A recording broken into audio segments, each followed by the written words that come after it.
Guitarist Ace Frehley, one of the founding members of the rock group Kiss, has died. He was 74.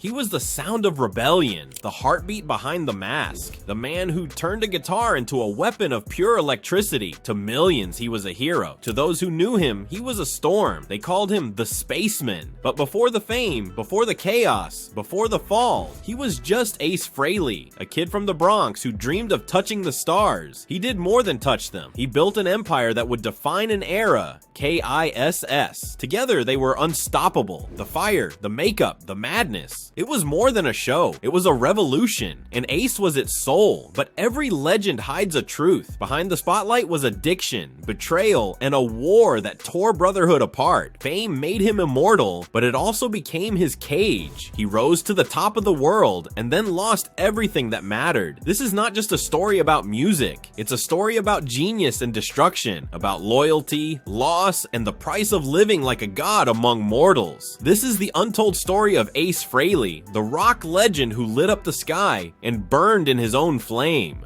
Before the lights, before the fame, before the chaos, there was just a boy from the Bronx, Paul Daniel Frehley, quiet, rebellious, a kid who didn't fit in anywhere except when he had a guitar in his hands. He grew up in a working class family, surrounded by noise and struggle. School never interested him, but music did. He found freedom in sound, that feeling of escape, of letting everything go with a single note. Rock and roll became his language, and the guitar became his voice. In the early 1970s, fate brought him face to face with three men who would change his life forever: Gene Simmons, Paul Stanley, and Peter Criss. Together, they created something no one had ever seen before. They weren't just a band, they were an idea, larger than life, untouchable, unforgettable. Kiss exploded onto the scene like a supernova. The makeup, the fire, the spectacle, it was pure theater mixed with raw power. Audiences didn't just listen, they worshipped. And at the center of it all stood Ace Frehley, the mysterious spaceman with the lightning bolt on his face and a sound that could split the sky. His solos became anthems, his swagger unmatched. Fans saw freedom in him, a man who lived without rules, who played like every note was his last breath. He wasn't just part of KISS, he was the pulse that made the band feel alive. But behind the glitter and glory, cracks were already forming. Fame was feeding egos, success was breeding control, and for Ace, the dream was starting to feel like a trap. He had entered the world as an artist, but the deeper Kiss climbed, the more he felt like a product. Every album, every tour, every photo shoot, the machine demanded more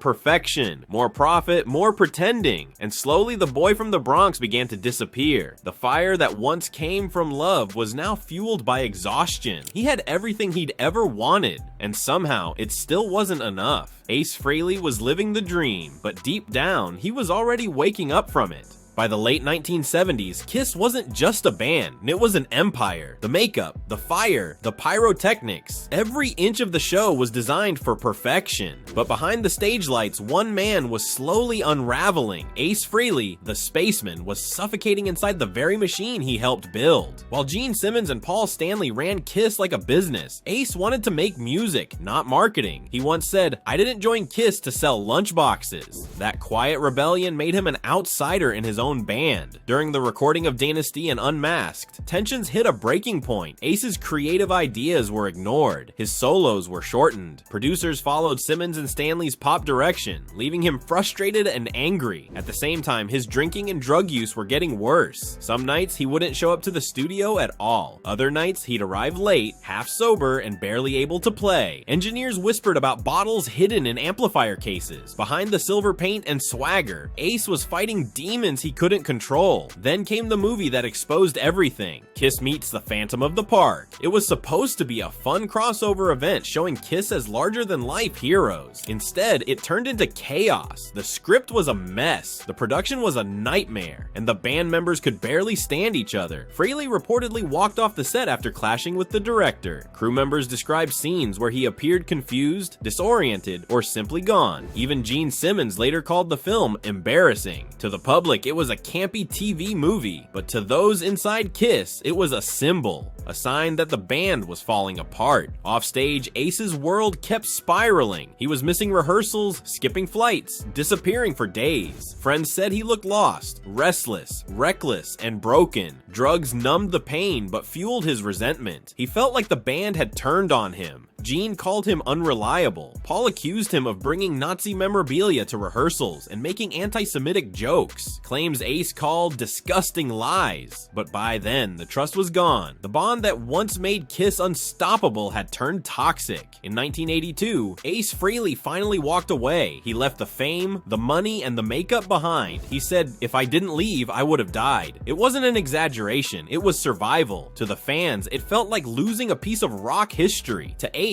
it was freedom, but a freedom that came at the cost of everything he'd built. As Kiss moved on without him, Ace drifted into isolation. His departure wasn't just the end of a chapter, it was the moment the legend cracked open. It wasn't just a breakup, it was an implosion of friendship, of faith, and of a man who gave everything to the noise that nearly destroyed him. When Ace Frehley left Kiss, the silence was deafening. No screaming fans, no flashing lights, no pyrotechnics, just a man, a guitar, and the echo of everything he had lost. For years, Ace had been larger than life, the spaceman, the rebel, the soul of Kiss's electricity. But once the mask came off, the reality hit hard. He wasn't surrounded by millions anymore. He was surrounded by his demons. The fame that once fueled him now followed him like a ghost. At first, he tried to rebuild. His solo work showed flashes of brilliance, those same sharp riffs, that same unique energy. But behind the music, his personal life was collapsing. Drugs, alcohol, and anger became constant companions. He drifted from stage to stage, city to city, never quite finding peace. Ace later admitted, "I was running from myself." Then the controversies began to pile up. A restraining order filed by an ex-girlfriend, rumors of erratic behavior and threats, stories of lawsuits and isolation. To the outside world, Ace Frehley had become the cliche, the rock star who flew too high and burned out. But to those who knew him, it wasn't fame that destroyed him, it was loneliness. Years later, the battles with his former bandmates reignited, this time in public and nastier than ever. In a stunning outburst, Ace accused Gene Simmons of sexually assaulting his wife, an allegation Simmons denied. The rock world exploded with disbelief. Fans took sides, old wounds reopened, and once again, Kiss was in the headlines. Not for music, but for scandal. Ace added fuel to the fire by revealing he had a 120-page document filled with secrets about his former bandmates. Information he claimed could end careers. He said it was locked away in a safety deposit box, ready to be released if they kept attacking his character. The document was never seen, but the threat alone became legend.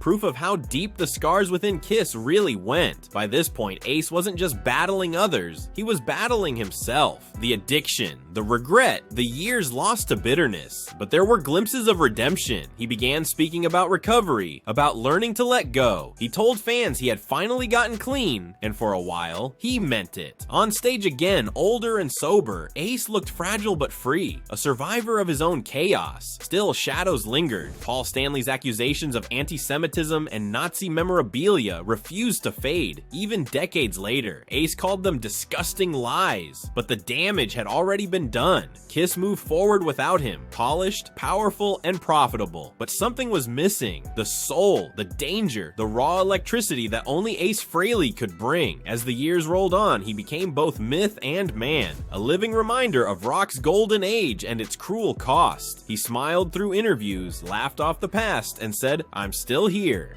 That's what matters." And maybe he was right, because surviving fame, addiction, and betrayal isn't weakness, it's endurance. And through all the noise and pain, Ace Frehley's guitar still spoke the truth. Raw, imperfect, and eternal.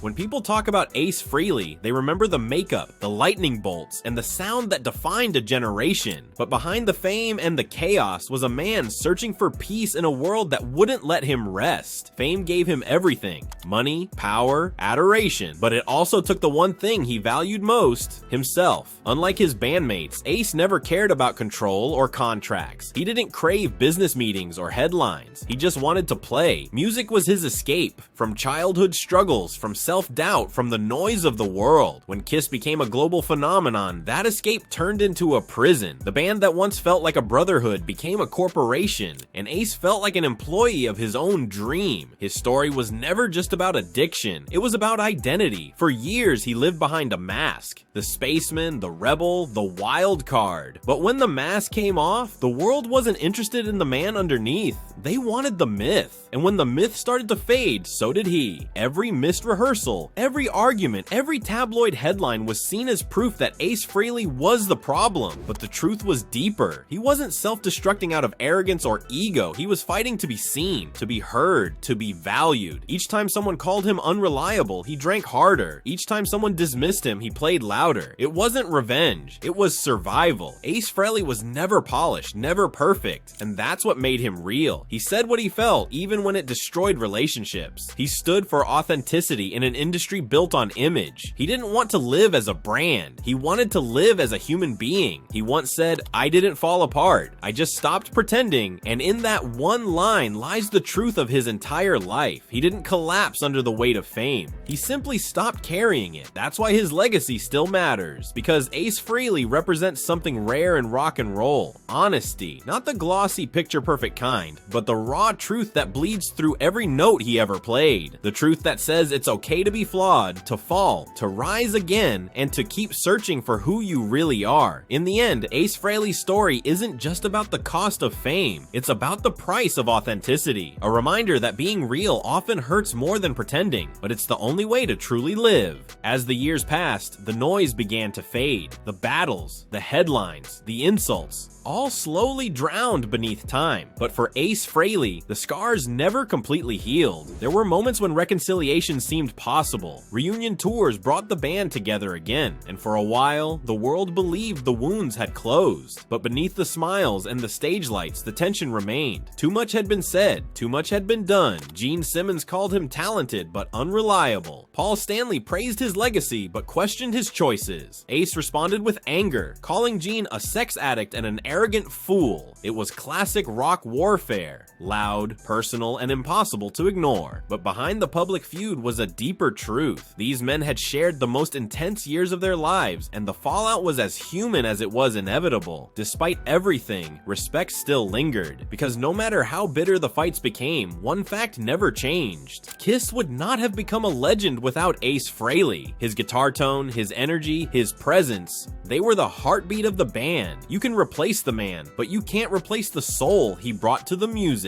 Ace eventually found peace in his own way. He kept playing, releasing new albums, and connecting with fans who loved him not for perfection, but for honesty. He talked openly about sobriety, about growing older, about learning to forgive himself. He said he wasn't chasing fame anymore. He was chasing happiness. Meanwhile, Kiss continued touring the world with bigger shows and brighter lights. But for many fans, something was missing. Every time that opening riff began, every time the stage exploded in flames, there was a quiet emptiness where the Spaceman used to stand. The years softened the bitterness. The insults stopped. The silence between them became its own kind of truce. They had all moved on. Older, wiser, and more aware of what they had lost. Ace Frehley's legacy became something larger than the feuds. He was no longer just the ex-guitarist of Kiss. He was a survivor, a man who had faced fame, addiction, betrayal, and himself, and was still standing. His story became a reminder that not every ending needs forgiveness. Sometimes closure isn't about shaking hands. Sometimes it's about acceptance.